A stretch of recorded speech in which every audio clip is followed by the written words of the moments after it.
Why does your scanner show the P2284 engine code? What does it mean?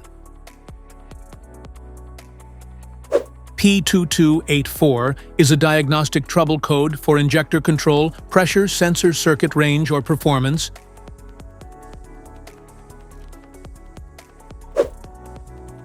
The P2284 engine code for indicate Powertrain Control Module, PCM, has detected unusual readings or a malfunction from the sensor that monitors fuel rail or high-pressure oil pressure.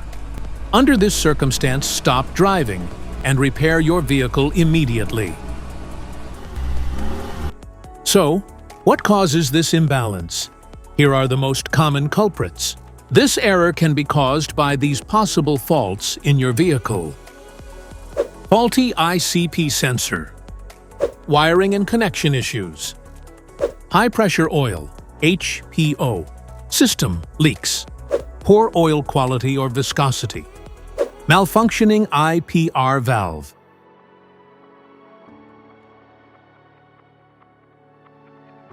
Each DTC code corresponds to a specific issue in your vehicle. This error code occurs in any OBD2-equipped vehicles, especially in those manufactured since 1996, and it is commonly found in vehicles like Ford, Lincoln, Honda, Acura, Toyota, and Jeep. If you want to fix this error code, let us know in the comments section. We will definitely make the video on your demand. If you like this video, don't forget to subscribe to our channel. Thanks for watching.